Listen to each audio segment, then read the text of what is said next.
Well, finally made it. I wiped the sweat off my forehead and dropped the bags to the ground, my eyes fixed on the slightly tilted, moss-covered cabin nestled deep in the lush green forest. Yeah, there's plenty of work to do here. Everything around was overgrown with weeds and bushes. The little fence I'd built last spring had collapsed completely. Probably had a visit from a moose or maybe even a bear. That's fine, I've dealt with worse. This wouldn't be the first time I had to patch things up. At least the front door was still standing. No one had broken in. If something, or someone, had gotten inside, everything I'd spent months building would have been for nothing. Thank God the lock was untouched. That means nobody has found it yet. I turned the key and the door creaked open, releasing a wave of damp wood and cold forest air into my face. The scent was oddly comforting. Inside, everything was where I'd left it, except for a thick layer of dust now covering the wooden dishes on the shelves, and the shelves themselves. This little cabin, hidden deep within the forest, I built it about 2 years ago. Why, you may ask? Because I'm a forest ranger, and once a year, every summer, I come out here for a few months, kind of like a personal retreat, a break from the familiar rhythm of family life back home. It's peaceful out here, beautiful, quiet, exactly what I need. If it were up to me, I'd live out here all year, but that's just not realistic. Winters in this part of the country are cold and heavy with snow, and I doubt I could make it through without proper heating. This place is far removed from civilization, and that's exactly how I want it. I don't need uninvited guests showing up with their barbecue gear, blasting music, drinking, and yelling into the trees. Out here, nature still feels untouched, raw and quiet. You won't even find proper trails. Everything is dense and wild. I guess I'm the only one who's dared to disturb the peace by building this little cabin. But I don't just sit around while I'm here. Since my last visit, everything has become overgrown again. Some of the wood's gone soft with moisture, and even the fence was knocked over by something large. But I probably already mentioned that. I don't bring much food with me, just the basics. Some spices, half a sack of potatoes, bread to last the first few days, and a few odds and ends. Most of what I eat I get from the forest itself. There's a crystal clear pond not far from here, full of fish. I can usually set a few traps for rabbits. It's enough. I also mount trail cameras on the trees from time to time. It's always fascinating to see who, or what, passes through at night. And frankly, I'd like to know what keeps knocking my fence down. It's twice now. The trail cams often catch the local wildlife, everything from small critters to the bigger residents of the forest. I remember one time a big brown bear got curious and wouldn't leave the camera alone, like it was smeared with honey or something. I thought he'd rip the whole thing off the tree and drag it back to his den, but thankfully he didn't. Though I did have to patch the camera up afterwards. He'd gnawed on it pretty good. I worked non-stop until evening, clearing brush, chopping firewood, making a trip down to the pond to fetch some water. By the time the sun dipped below the horizon, I was exhausted. I sat down by the fire and started making dinner. I peeled some potatoes, seared a bit of meat. Soon the delicious scent was drifting through the trees. I stirred everything around in the skillet and hoped that I wasn't attracting some night guests. The tops of the old pine trees pierced the starry sky like spears. It was quiet, peaceful, except for the constant chirping of crickets. I sat there, watching it all, eating my stew, letting the silence soak in. Sleep started creeping in before I'd even finished my meal. I'd poured all my energy into the day and my body was ready to collapse. I sat back for a few more minutes beside the fire, then poured water over it to put it out and headed back inside the cabin for the night. Nights in these parts can get surprisingly cold, but I'd accounted for that when building the cabin. In one corner, I'd installed something resembling a fireplace. Not exactly elegant, but more than enough to warm the place throughout the night. By the time I was turned in, the walls were radiating a gentle, steady heat, and the air inside was thick with the scent of wood and ash. Gosh, it's cozy in here, I thought as I lay down on the makeshift bed. Just a pile of straw-stuffed sacks, but to me, it was better than any mattress. No springs creaking under you, No synthetic smells, just silence and the soft rustle of dry straw. I barely had time to close my eyes before the sleep took me like a wave. I slept deeply, without dreams, until just before dawn. Something stirred me from that peaceful state. At first it was just a faint sound, rustling leaves, but not random or gentle. There was a deliberate persistence to it, like someone was standing just beyond the wall, rocking a branch back and forth as if to make sure I had heard it.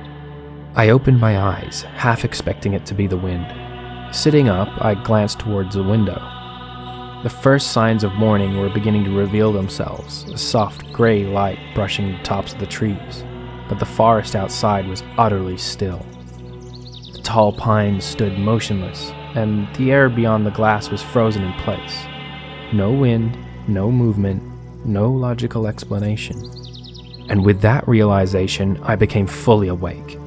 My first assumption, that it had simply been a gust of wind, crumbled almost completely. It had to have been an animal, I reasoned. A hare, maybe, or maybe a boar. But then again, it could just as easily have been a bear, or even a wolf. Neither would be a surprise in these woods. Perhaps the smell of last night's dinner had lingered too long and invited someone in for a closer look. I rose quietly and reached for my rifle, more out of instinct than fear, and then moved towards the door and paused, listening. There was nothing. Not even a whisper, not a shuffle, not even the tension of something holding its breath. After another moment, I eased the door open and stepped outside, scanning the clearing. Everything appeared to be undisturbed. There were no tracks, no broken branches, no visible signs that anything had passed by during the night. It was strange enough to make me hesitate, but not alarming enough to dwell on. Maybe I had dreamed it after all. Still, as I scratched the back of my head and stepped back inside, I made a mental note to set out a few trail cams later in the day. Nothing complicated, just enough to see what might be wandering around at night. It seemed like a harmless idea at the time, even a bit of idle curiosity, though I would later come to wish I had left the forest to its quiet. But that, of course, would come later. For now the night was giving way to morning, and the forest, as always, was beginning to stir. Since I was already awake, I figured there was no point in trying to go back to sleep. I walked down to the pond, washed my face, straightened myself up a little bit, and had breakfast. Breakfast was just the leftovers from last night's meal. After that, I got to work. The roof had started leaking a little after the last rain, and it needed patching. That kept me busy for most of the day, up until the evening, when I finally remembered the trail cams. I only had 4 of them. Technically that was enough, but there was far more spots around the area that seemed worth watching. I wanted to cover as much as I could, to catch every little detail that might wander past the cabin. I set the trail cams up around the perimeter and settled in to wait. I brought my laptop with me, oddly enough. Surprisingly, even out this far, I could still get a decent cell signal. With my phone set up as a hotspot, I could stream a movie once in a while or check in on the world through social media. The only real inconvenience was charging the damn battery. I'd have to walk all the way back to the car, and that was a pretty good 300 meters away, if not more. The first few days passed without incident. There was plenty of work to keep me occupied, fishing, gathering berries, taking care of little things around the cabin. This place had no shortage of wild fruit, and I made the most of it. And of course I checked the trail cams daily. They were always full of activity.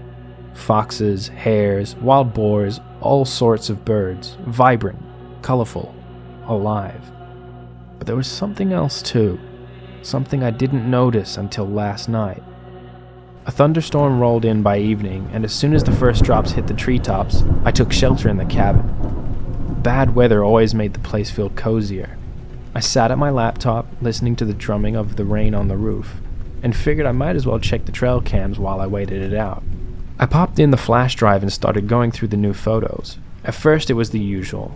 A fox nosing around the edge of the clearing, a pair of hares darting through the underbrush, a wild boar sniffing at one of the trees. But then the next photo loaded, and something felt off. It showed a deer, or at least it looked like one at first glance. It was standing unusually close to the camera, too close for comfort. there was something strange about it. The body, the antlers, they were definitely deer-like, but the head, it looked human. I couldn't quite make sense of what I was seeing. Not exactly, but close enough to make my skin crawl. Or maybe it was just the angle. Maybe the deer had moved its head mid-frame, and the blur was creating something unnatural. I stared at it for a moment, trying to convince myself it was just a trick of movement. A distorted image. What a creepy looking thing, huh? I said out loud, as if that might break the tension. Maybe the camera had glitched. It wasn't exactly the most reliable gear after all, and the rain might have interfered. That had to be it. But if the weather had messed with the sensor, why did the rest of the pictures come out crystal clear? It didn't make sense, but I didn't dwell on it. I shrugged it off and kept scrolling through the photos and the video clips, never imagining how much that single image would come to haunt me in the nights ahead. The next morning, I reset the trail cams in the same spots as before. Today was a rest day. I spent most of it lying on the bed, watching movies and doing little else. I only got up to grab a snack or step outside for a smoke. It was one of those slow, quiet days that seemed to dissolve into themselves. By the time I finally stirred again, I realized night had already fallen. I stepped outside, lit a cigarette, and leaned against the doorframe. Darkness that evening was unusually deep. There were no stars visible in the sky at all, as if the forest had pulled a curtain over the world. You might ask, wasn't it frightening, living alone in the middle of the woods, surrounded by pitch-black silence, miles from the nearest person? And I'd say, no, not really. Over the years I've worked as a forest ranger. I've learned more than most people ever will about being alone in wild places. The only real danger here comes from wild animals, wolves, bears, but I know their routes, I know their behavior, and this cabin is far from the places that they usually roam. That said, every once in a while, though rare, one of them does stray closer than usual. For those cases, there's a rifle hanging on the wall beside my bed. It helps me sleep easier knowing it's there. Not just out here, but in general. All the times I've come out here, all the summers I've spent alone in this place, nothing ever happened. Not even once. But I guess this time was different. A couple of days later, while going through another batch of trail cam footage, I noticed something else. The moment I saw it, a chill ran down my spine, and my palms began to sweat. I won't claim anything with certainty. The image quality was far from perfect. But behind one of the trees, it looked like something was there. At first I assumed it was just a wild boar or something similar to that, but the longer I stared, the less sense that made. The shape was too thin, too tall. It wasn't the kind of bulk you'd expect from a boar. The silhouette didn't match any animal I knew, and the eyes, two bright, glowing spots in the middle of the forest gloom, almost perfectly round. That more than anything told me I wasn't imagining it. Whatever it was alive. The photo had come from a different camera this time, one I'd mounted just a few dozen meters from the cabin's front door. Still, I tried to brush it off. Maybe it was just some trick of the light. Who knows what really moves through the forest at night? Not long ago, I thought I saw a deer with a human face, and now this. Well, maybe these old cameras were finally on their last legs. That's what I told myself. I closed the laptop as its battery had nearly been drained and stretched out on the straw-filled bedding. That night, my sleep was restless. The rain had returned, harder than before, and the wind had picked up to the point that I found myself muttering silent prayers, hoping nothing would come crashing down on my fragile little cabin. Eventually, after what felt like half an hour or so, I drifted off. But that night marked the beginning of something else. Something strange, impossible to explain. I was jolted awake by the unmistakable sound of footsteps sloshing through mud, right outside the cabin. The ground had been soaked through earlier by the storm. Puddles and wet earth were everywhere. Even half asleep, I could clearly hear someone moving quickly through it all, running. I immediately reached for the shotgun. The rain, thankfully, had almost fully stopped. Only a faint rumble echoed in the distance, and the wind occasionally whispered past the window. but it was quiet enough that I could hear the footsteps clearly, first coming from the direction of the broken fence, and then moving toward the side of the cabin where I had mounted the first trail cam. The sound shifted closer, then farther, then close again, circling. Let me say this again. For all those years I've worked as a forest ranger, I've learned a great deal, especially how animals move through the wild. And whatever was out there, it wasn't moving like any animal I'd ever encountered. That was when the unease settled deep into my bones. I lay still on the bed of straw, clutching the old single-barrel shotgun, barely daring to breathe. And strangely, the weapon didn't offer much comfort, not tonight. After maybe 3 minutes, the footsteps stopped. I thought about sitting up, maybe peeking through the window, but then came the knock. Solid, deliberate knock at the front door. I froze. My hands went limp for a moment, and I nearly dropped the gun. It was around 3 in the morning. I was in the middle of nowhere, miles from the nearest road, let alone a person. No one came out here. No one but me. And yet, someone had knocked. Not a branch falling, not an animal brushing past. This was a distinct knock, like a fist tapping on wood. I tried to think logically. Maybe, just maybe, it was a lost traveler. Like a fisherman, a hunter, someone. People get turned around in the woods sometimes. It was possible. And the smoke from my chimney, maybe someone could have seen it from a distance, been drawn to it. Having come to that conclusion, I couldn't think of anything better than simply asking who was at the door. "Who's there?" I called out, drawing a full breath into my chest to steady myself. Silence. Another cold wave ran down my spine. I waited a moment and asked again, a little louder this time. Still no response. But then I heard the footsteps again, this time retreating, moving away from the cabin. A slow, deliberate rhythm fading into the night. Within a minute, they had vanished completely. No more knocking, no more movement outside. I didn't dare open the door and check outside, not until morning. No more movement outside. And sleep, that was out of the question. I lay awake, eyes wide in the dark, listening for anything, any sound that might return. But none came. Eventually, sunlight reached through the cracks of the shutters, casting faint golden lines across the floor. And only then did I allow myself to get out. The first thing I noticed when I stepped outside were the tracks. The entire clearing was trampled. Bare footprints. Human. But they were strange, elongated somehow. The toes were oddly long and crooked, bent in unnatural directions, uneven from foot to foot. It wasn't just unsettling, it was impossible. I stood there, studying the shapes pressed into the mud, trying to make sense of who or what had been there. The truth is, when the sun is shining bright, the birds are singing, and a warm breeze rustles through the trees, the terror and the unease of the night before started to feel distant, almost like a half-remembered dream.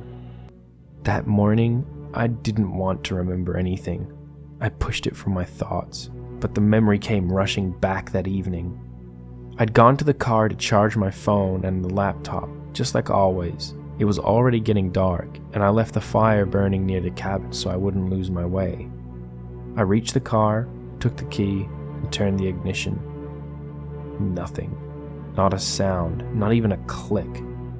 Frowning, I tried again. Same result. Puzzled, I stepped out and popped the hood, and immediately stumbled backward. Everything inside had been torn apart. Every wire, every hose, every piece that could be ripped, sliced, or severed had been ruined, shredded beyond recognition. It was like someone had taken a handful of claws and gutted the engine like a carcass. And that was when everything clicked. The photos, the footsteps, the knock in the middle of the night. I ran back to the cabin, heart pounding, boots slipping in the mud. On the way, I grabbed all the trail cams I could reach. Once inside, I managed to power up the laptop, barely. By some miracle, it still had about 10% battery left. My hands were trembling as I slid the flash drive into the port and opened the files. This time, I went straight for the video from the camera positioned closest to the cabin, and what I saw, I still struggle to describe it. Those footsteps from the other night, now I knew what they belonged to. The motion-triggered camera had captured something I couldn't explain, something that filled me with a kind of fear I hadn't felt since I was a child.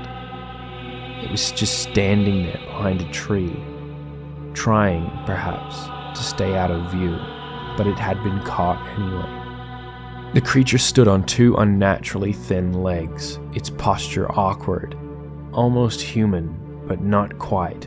Because the footage was black and white, I couldn't tell what color it really was. On the screen it appeared pale, almost as white as paper. Its eyes glowed with an eerie brightness, most likely just because the camera's infrared. But that wasn't what unnerved me. It was the silhouette, far taller than any man. It barely fit in the frame. From its body jutted several strange appendages, almost like branches or splintered limbs, protruding from its back and sides. Its head was bald, elongated, and its face was smeared with something dark.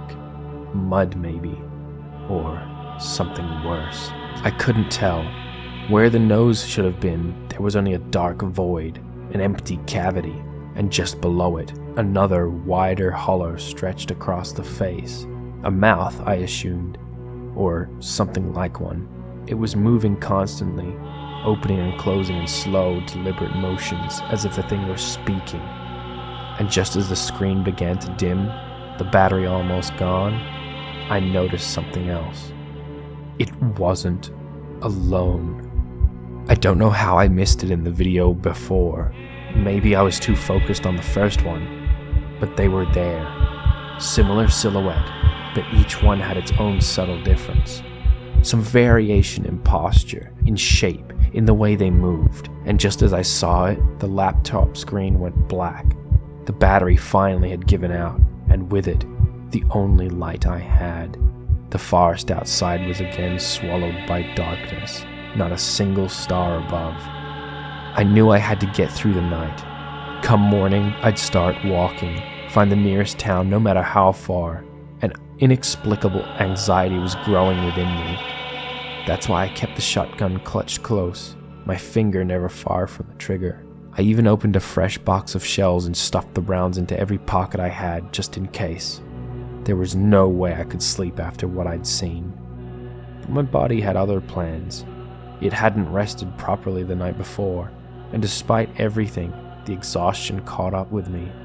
Sometime around 1 a.m, I dozed off, still fully clothed, boots on, cradling the gun against my chest, lying on the straw sacks like a soldier in a trench. I don't know how long I was out, but something woke me. A violent crash against the door, so loud it lifted me from the bed. My heart shot into my throat. Before I could fully understand what was happening, another impact followed. I forgot to mention, before turning in, I'd wedged 2 thick logs against the door as a makeshift brace.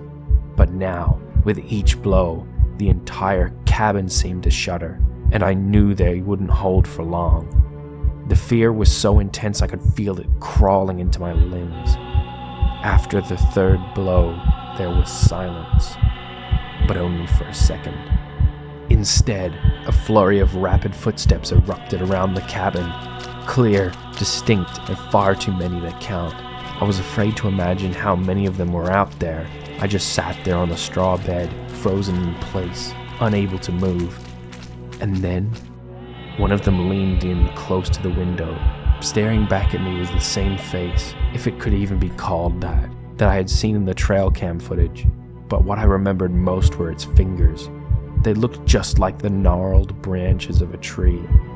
Suddenly, it began sliding its hand across the glass, slowly, deliberately, and the pane started to crack under the pressure. That was when I snapped out of it. I raised the shotgun and pulled the trigger. The blast was deafening, so loud it left my ears ringing instantly. The The last thing I heard was a guttural scream and the sharp shatter of breaking glass. I quickly ejected the shell, loading another round, and listened. It seemed like those bastards had scattered. I couldn't hear any more footsteps. Maybe it was just the ringing in my ears, I thought. But no. Everything had gone silent. Even the crickets had stopped. Then, just a moment later, it was as if something had snapped. The footsteps returned, rapid, frenzied, and now they came from not just around the cabin, but above, on the roof, even along the walls, like those bastards were crawling around like goddamn Spider-Men. I kept my eyes locked on the shattered window. One of them had darted past it. I don't know how it was clinging to the wall, but it was. Then they started pounding on the door with wild, relentless force. My hands shaking, I raised the shotgun and fired at head height. Then I reloaded and shot again, this time lower. That's when I saw it. A face I already knew too well. Glowing eyes. A single black void where the nose and mouth should have been. It peeked through the hole I had just blown open in the door. Turns out my shooting had made things easier for it. It reached a limb through the opening, fumbling for the latch. Realizing what it was doing, I reloaded and fired again, this time right at the hand. A splash of blackish green liquid hit the doorframe, and the arm snapped back immediately. After that last shot, everything went silent again. I stood frozen in the middle of the cabin, clutching the shotgun with trembling hands. My mouth was dry, my ears were ringing. The air was thick with the sharp scent of gunpowder, but this time, the silence lasted a bit longer than before. After what felt like 10 minutes, I finally worked up the nerve to peer through the broken window. There was nothing outside. Or was there? Maybe they were hiding, just waiting for me to leave my shelter. They were smart, too smart. They understood things. God, what were they? What did they want from me? I sat down on the bed and buried my head in my hands. I tried turning on my phone, but of course it was dead. Battery gone. So I just sat there, waiting for the first rays of sunlight to break through the shattered glass. Dawn came agonizingly slowly, but the primal fear from the night before didn't go anywhere. Only when it was fully light, when birdsong returned to the trees, did I finally step outside. The first thing I saw were the streaks of black-green slime smeared along the wall beneath the window. The door, still splintered and battered, was covered in the same foul substance. I wasn't about to tempt fate any further. I packed what I could carry and started walking toward the highway. Fortunately, I knew the area well. I'd walked it dozens of times. I knew the trail like the back of my hand. But here's the thing. I kept walking. An hour passed, then 2. I should have reached the road long ago, but the forest just wouldn't end. It was as if the trees had grown around me, stretching the path further and farther away. Panic began to set in. Exhausted, sleep-deprived, and starving, I kept walking, only to realize I no longer had any idea where I was. Dusk was settling in, and with it came the terrible thought that those things might show up again, only this time there would be nowhere to hide. I couldn't take it anymore. I gave up. I slumped down beside the nearest tree and just simply waited for whatever was coming. But it seemed luck was on my side, at least this one time. Through the darkness that had fallen over the forest, I saw it. A faint glow, the reflection of light off roadside guardrails. My heart surged. With the last bit of strength I had, I forced myself up and ran toward that light. Behind me I could hear branches cracking, like something moving, snapping them underfoot. But I didn't care anymore. I already broke through the last line of trees and stumbled out onto the road. It took a while to flag someone down, but eventually, a young man pulled over and let me in. I was still catching my breath, trying to process everything, when he said something that froze me in place. I asked him if he could give me a lift back to my town, but he just looked at me like I was out of my mind. "I'm not going that far," he said. "That's basically a different state." I stared at him. A different state? "What do you mean?" "I'm not driving all the way up there," he said. "That's the Upper Peninsula. Might as well be another state. Are you sure you're alright, man?" Apparently, I wasn't. "Okay, then I'd be grateful if you could at least drop me at the bus station." "Yeah, that works. It's on the way."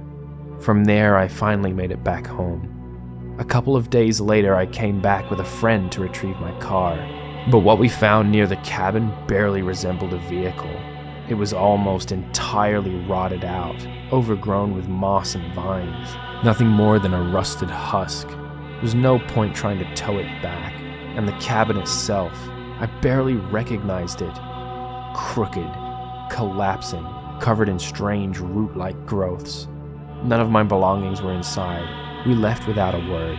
The whole ride back, I couldn't shake the feeling that something had followed us. The memories of that night still circling in my head. I don't know what that was.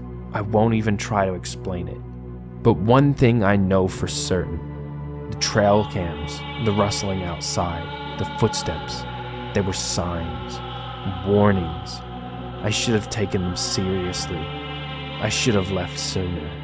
I brushed it all off, blamed the wind, poor camera quality, my own fatigue. And by the time I realized what I'd invited myself into, it was too late. The thing, whatever it was, had made my cabin its home. I was the intruder, not them. And when I ran, they twisted the woods behind me, confused my sense of direction, sent me stumbling out into an entirely different region. I wasn't supposed to find the road, but I did. And I'm sure of one thing now. They didn't want me to.